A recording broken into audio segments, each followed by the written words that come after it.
14 жасқа толған балаларға арналған.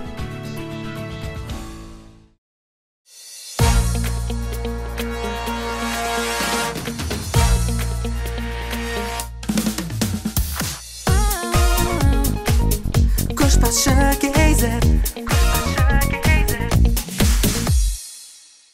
Қайырлы кеш, құрметті көрермендер, эфирде Көшбасшы кейзет бағдарламасы. Бүгін бізде қонақта Жалағаш аудандық жастар ресурс орталығының директоры Нұржан Амандық. Амандық Нұржан Райсұлы 1995 жылы 29 тамыз күні Қызылорда облысы Жалағаш ауданы Жалағаш кентінде дүниеге келген. Отбасылық жағдайы бойдақ, білімі жоғары, бітірген оқу орны Қызылорда қаласы Болашақ университеті, мамандығы мемлекеттік және жергілікті басқару бакалавр, компьютерлік бағдарламаларды толық меңгерген, хоббиі футбол ойнау, жайдарман ойнау. Көшбасшы кейзет. Нұржан, уақыт тауып сонау Жалағаштан келгеніңе рахмет. Бүгін енді демалыс болса да. Енді жалпы Жалағаш жастары, Жалағаштың адамдары деген кезде қандай ассоциация жүру керек деп ойлайсың? Жалағаштың адамдар дегенде ең бірінші негізінен Жалағаш немен айналысады деген нәрсе еске түседі. Әрине ол Қызылорда жалпы ақ күріштің отаны, дегенмен Жалағаш өзіндік орны бар. Сол күріш өндіруде, оруда, егуінде өзіндік жаңағыдай жетістіктері бар. Және де тағы бір мақтана кететіні өзінің тарихи орындарға бай екеніне көз жеткізуге болады. Өйткені қаншама зерттелген, зерттелмеген тарихи орындарда бар. Өзінің батырлар бар, Бұқарбай батыр, Тоғанас батыр, Сәрке батыр деген сияқты. Көбінесе Жалағаш солайынан танылады. Өзінің де қазіргі таңда шыққан қаншама, мысалға мәдениеттің негізін қалған Темірбек Жүргенов, мысалға Жалағаштан шыққан. Қазіргі таңда эстрада жұлдыздары Лена Абдықалықова, Құдайберген Бекіш, мысалға 3 дүркін алтын домбыраның иегері Мұхтар Ниязов. Енді Жалағаштың топырағы біраз таланттыларды, мықтыларды дүниеге әкелген жер. Енді әркімге әрқалай елестейді, менің ойыма енді осылай. Тамаша. Енді Жалағаш жастарын өзің тізгіндейсің. Енді жастар ресурс орталығының директорысың. Жалағаш жастарының былайша келгенде қазіргі тілмен айтқанда вайб дейді ғой енді. Көңіл күйі, тіршілік тынысы, жалпы соның бәріне хабардарсың. Енді сол Жалағаш жастардың не істеп жатсыңдар Жалағаш жастарына, ал Жалағаш жастары не жасап жатыр ауданда? Жастар ресурстық орталығы деген 2017 жылдан бастап жұмыс істеп жатыр. Мен енді ол мекемеге 2019 жылы келдім. Ең бірінші кеңесші болып келдім. Содан кейін осы 2021 жылдан бастап директор деген қызметті атқарып жатырмын. Енді бізде жастар ресурстық орталығы өзі 7 штатымыз бар. Бөлек бізде командамыз. Қолымыздан келгенше жаңашыл дүниелерді алып келуге тырысамыз. Өздеріңіз де білесіздер, қазір ең жас мәслихат депутаты Нарбота деген жігіт бізде қызмет жасайды. Одан бөлек бізде де мықты жігіттер де, қыздар да бар. Жаңа дүниелерді жыл сайын бір нәрсені қайта-қайта қайталамауға тырысамыз. Бізде ауданның жастары өзі қазір кәсіпкерлікке жақсы бет бұрып жатыр. Мысалға басқа жерге барып қол жайып отыру емес, жастар көбінесе қазір көлік жуу орталығын ашу, болмаса жеке кәсіпкерлік, қол өнерді дамыту. Мысалға бір кеше біз үлкен іс-шара көрме жасадық. Сол кезде бір қарындасымыз ешкінің сүтінен жаңа не өндіріп жатыр? Сабын. Енді ол өзінің жеке несіміз, бірақ Инстаграмнан басқа жерден көрген, но соның жарнамасы жақсы кетіп, мысалы онда саудасы артып жатыр. Сол сияқты бізде ауылдың жігіттері, қыздары, жастарына ауылдық жерде тұратын жігіттер, қыздарда бос уақыт жоқ енді. Жаз болса, күріштіктің басында өздерінің жеке тіршіліктері. Сосын бізде енді өзіміздің ыңғайымызға қарай еңбек лагерін өткіземіз. Еңбек лагерінің негізгі мақсаты сол жастарды қазір көбісі ұялы телефоннан әрі ұстау, сет жоқ жерге апарып шөп ору, жаңағыдай шоққа 2 күн лагер болады. Енді бір жағынан жастарға қызықты күні өткізу, екіншіден жаңағыдай сүт пісіру, айран пісіру, соны үйрету мақсатында. Енді ол жылда бізде дәстүр болып келе жатыр 2019-дан бері. Енді биыл да соны өткізу жоспарланып отыр. Сосын биылдан бастап 2022 жылдан бастап бізде көбінесе ниет санаты дейміз, көше жастар дейміз. Соларды бір ортаға қалыптастырып, мәдениетін арттыру дейма. Мысалға сондай мақсатта біз енді арнайы бізде мәдениет және өнер дамыту орталығында лыд экран бар үлкен. Содан жастарды тарту мақсатында біз футболдың матчтарын түнгі мезгіл болсын, 12 болсын, 1 болсын, біз аудан әкімдігімен келісіп, рұқсатын алып, арнайы полиция бөлімі сонда тыныштықты қадағалайды. Енді оларды өзімізге қарай тартудың мақсаты. Өйткені ондай санаттағы жастарға біздің кейбір шараларымыз қызықсыз, мәнсіз болып көрінеді. Сондықтан біз ол жігіттерді өзімізге тарту үшін, мүмкін Геннадий Головкиннің бойыма, Қазақстанның басқа бір елдермен футболдағы ойыныма сол сияқты бір жұмыстарды басып қолға алып қояды, нәтижесін алдағы уақытта көреміз. Енді жалпы Жалағашта қанша НИТ жастар бар, НИТ санатында жастар бар? 2021 жылдың қараша айы мен осы 2022 жылдың ақпан айында НИТ санатындағы жастарға сауалнама жүргіздік. Облыс көлемінде жүрді. Соның ішінде бізде енді НИТ санатының ішіне кіретін, енді оның ішінде жалғыз жұмыссыз емес, бала күтімімен отқандар өзінің бір категориялары бар. Сонымен бізде жалпы сауалнамаға қатысқан адамдардың ішінде 400-ге жуық НИТ санатындағы жастар шықты.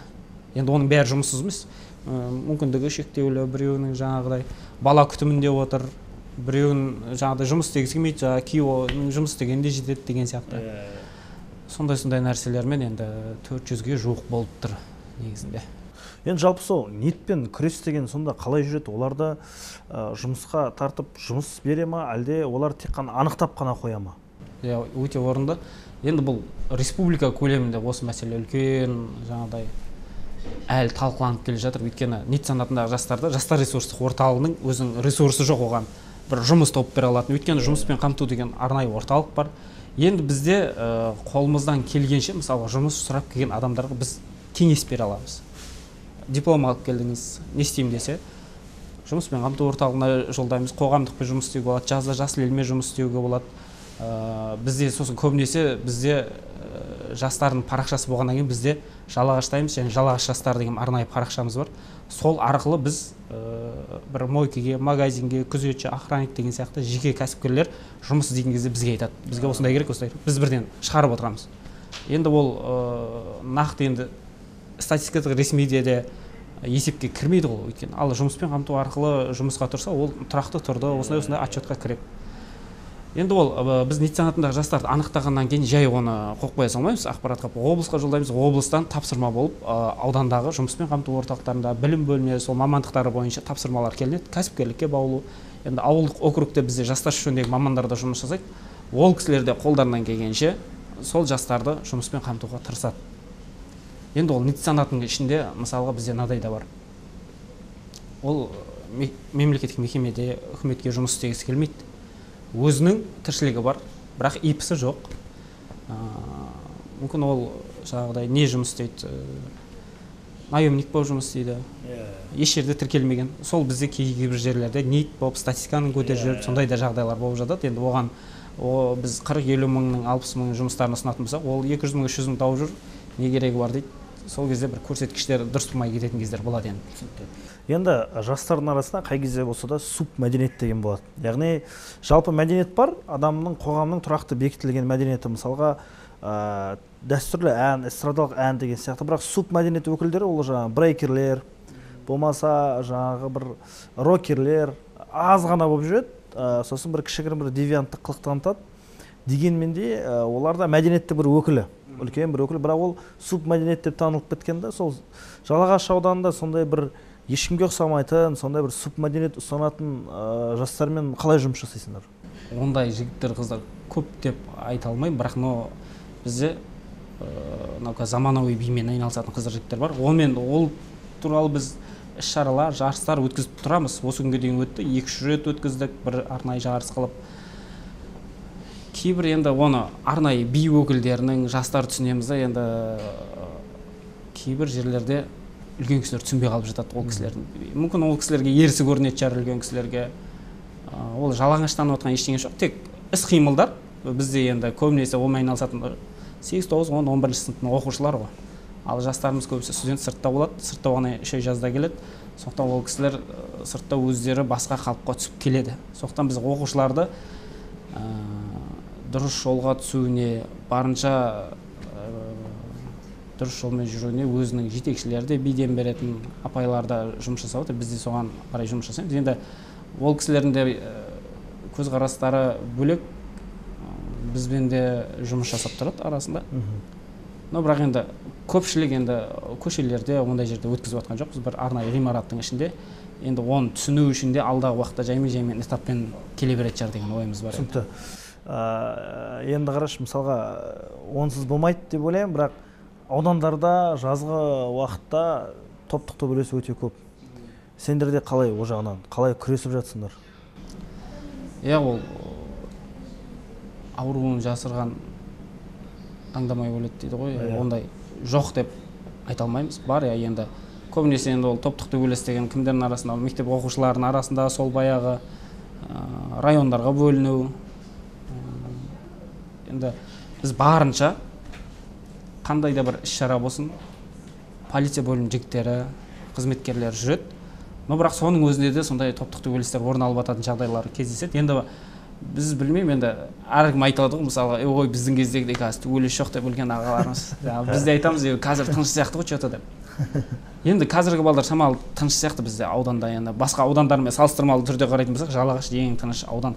Бірақ енді сондай жағдайлар орын алады. Біз енді барынша полиция бөлімінің жігіттерімен рейдтерді жүргізіп тұрамыз. Жаңағыдай 10-ға дейін ойын-сауық орындарында болмауға, 11-ден кейін көшеде жүруге болмайтын барынша түсіндіріп, ескерту жұмыстарын жасаймыз. Одан кейін жүретін болса, енді арғы полиция бөлімінің жігіттері айналысатын болады. Бізге енді алдын ала ескерту ол жігіттерге.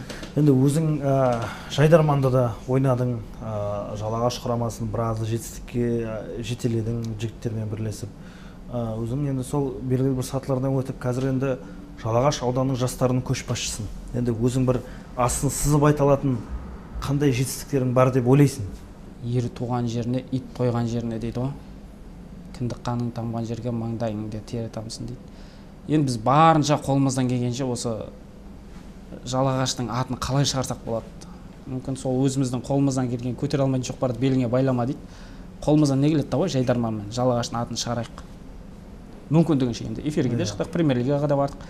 Өзімізде жаңағыдай құлдырау уақыты болды, енді шегі оғаннан кейін Аққыр деген Жайдарман тобы шықты. Олар да премьер-лигаға барды. Енді бір ауылдың атынан болған, Жалағаштың ішіне шығып тұр ол да. Мүмкіндігінше әйтеуір Жалағаштың атын жақсы жағына шығаруға тырыстық. Енді ол да бір кішігірім жетістіктің бірі шығар деп ойлаймын. Содан кейін бізде мынадай мәселе болды. Республикалық гранттарға қатыстық біз. Республикалық гранттар, яғни шағын гранттар, осы ауылдың әлеуетін көтеру мақсатындағы. Енді облыста жиналыстар болды, біз қатыстық, тыңдадық. Сосын кейбір жастарға да үгіт-насихат жұмыстарын жүргіздік. Давайте қатысайық, жігіттер, қыздар. Уже жеке кәсіп мақсатында өзіне пайдасы тимегеннен кейін волонтерлық бағыттағы мақсатқа көбісі жүре қойғысы келмеді. Сонымен мен ең бірінші 2019 жылы жаса деген жоба арқылы 8 контейнер орнатам, жаңағы енді тазалық сақтау мақсатында деген сияқты. Сөйтіп жоба жазып, ең бірінші 2019 жылы өзімнің тұратын көшеме 8 контейнер орнаттым. Мусорный ящик. Енді ол бір жағынан көршілер де риза болды, халық тұрғындарына да сол мусорлардың барлығын тастайды, қызық көріп жүр деген сияқты бұрын-соңды болмаған нәрсе. Өйткені контейнерлер главный көшелердің әр бұрышында ғана тұрады. Содан кейін дәл сол жобаны тағы да біраз уақыттан кейін тағы да көбейттік.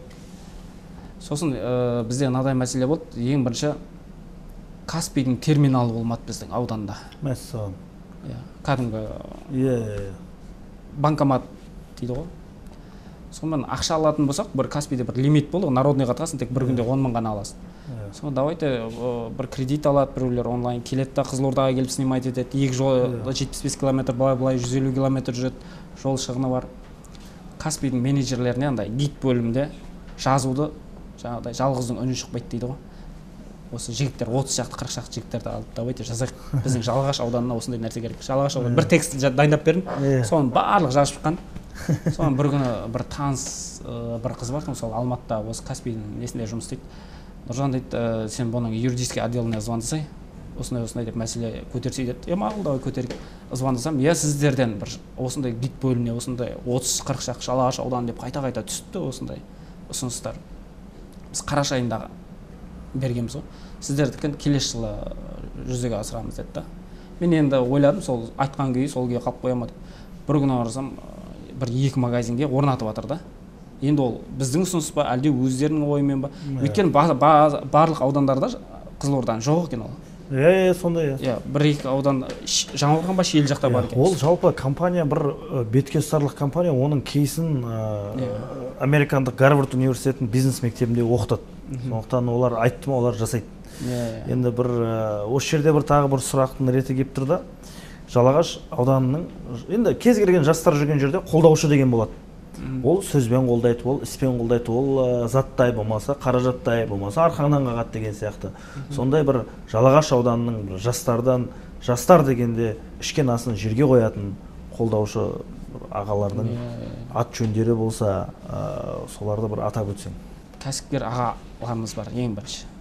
Ол кісілер енді жалғыз жастар емес, барша қандай ауданда өтетін іс-шаралар бар, қолдау бар, барлығына қолдау көрсетуге дайын тұрады енді. Бізде жайдарман ойындарына, болмаса осы Жалағашта футболдың ойнайтын жігіттердің де өзінің лигалары қалыптасқан, соған да спонсор болуға жақсы жолға қойылып келе жатыр. Республикалық жарыстарға шығатын болса, жол пұлын тауып беру деген сияқты жұмыстарды, мысалы, тек бір ғана кәсіпкер емес, бір 5-6 кәсіпкер жиналып, оларға да өздеріне ауыр тимейтін, мүмкін 30 мыңнан 40 мыңнан 50 мыңнан жинап, соларға проезд тауып беріп, мысалы, қолдап жатыр. Сөзбен де қолдайтын кісілер болады, арқаңнан қағып. Сосын біздің өзіміздің де былай қазір Facebook әлеуметтік желісінде қолдаушылар дейді ғой. Сол жақсы пікір жазып, осы жастардың жұмысына риза болып отыратын нәрселерде болады. Енді жақсы сөз жарым ырыс дейді. Кез келген жақсы сөз айтып жатса қуанып қаласың. Кішігірім істеп жатқан жұмысыңа сәттілік тілеп жатқан аға-апалардың тілегі қабыл болып жатса нұр үстіне нұр ғой. Біз енді ондай қолдаушылар біраз көп енді. Оны саусақпен санаймыз деп айта алмаймыз. Саусағымыз жетпейді шаруаға. Тамаша. Көшбасшы кейзет. Блиц, Нұржан, мен саған тез сұрақ қоямын, тез жауап беру керек. Сонымен бірінші сұрағым, соңғы оқыған кітабың қандай? Менде соңғы оқыған кітабым Сүлеймен Қарақшы деген кітап. Ашаршылық жылдары. Ашаршылық жылдары. Жалпы өзің қандай кітаптарды оқуға кеңес бересің? Қазақстанның тарихы туралы кітаптарға қызығамын өзім негізінен. Ұлы қазақ кім десе, кімді айтар едің? Қазақ хандығын құрған Керей мен Жәнібекті айтуға болады. Одан кейін одан тараған ұрпақтар осы қазақ елінің қалай азат етемін деген әрбір хандарымен сол жолда қызмет еткен батырларды және де сол жолда жүріп елімізді қорған қарапайым халықты айтар едім. Тамаша. Енді өзің жастардың арасында көп жүресің, жастармен тікелей жұмыс жасайсың. Жастардың негізгі 3 мәселесі қандай деп ойлайсың? Жұмыссыздық деп ойлаймын. Екіншісі, қазір таңда жастардың арасында ең үлкен проблема мәселе бұл біздің буын емес, бізден кейінгі буындардың мәселесі TikTok, Instagram, жалған ақпаратқа сену, яғни әлеуметтік желіге басымен кіріп кету деп ойлаймын. Және үшіншісі қазіргі таңда енді көбінесе жалқаулық. Осы үшеуі басты проблема болып тұрды. Осы жастардың арасында көп жүргеннен кейін біздің жастарға енді мәселелерін айттың, бірақ не жетпейді деп ойлайсың? Мемлекет тарапынан ба, қоғам тарапынан ба, әлде өзінің тарапынан ба? Мемлекеттен беріліп жатқан бағдарламалар, жобалар өте көп. Дегенмен бізде жастарда шамалы ізденімпаздық, сол істі соңына дейін апару жетіспейтін сияқты. Әйтпесе жұмыс жасайын дейтін адамға қазір таңда екі қолға бір күрек табылады. 5 жылдан кейін өзіңді қайда және қалай көресің? Мүмкін Жалағашта, мүмкін басқа жерде. Біз енді туған жерімізді қимаймыз көбінесе. Таныс, дос, туысқан барлығы сол жерде. Ауылдың адамдарының ниеті түзу. Енді қаланыкі бұзылған деуге келмейді, но бірақ ауылдың аты бөлек ауылда. Ауылдан шыққым келмейді кейбір жағдайда. Бірақ 5 жылдан кейін мүмкін басқа жерде, мүмкін бұл саладан басқа салаға ауысатын шығармын дегенде ойдағанмын. Қай жаққа барсаң да тілектеспін, жасап жатқан жұмыстарыңа сәттілік. Жалағаш жастары көштің басында болсын. Жалпы сәттілік. Рахмет сұхбатыңа. Көшбасшы кейзет. Құрметті көрермендер, осымен біздің бағдарлама өз мәресіне жетті. Келесі аптада жолыққанша аман сау болайық. Сыр жастары көш басында.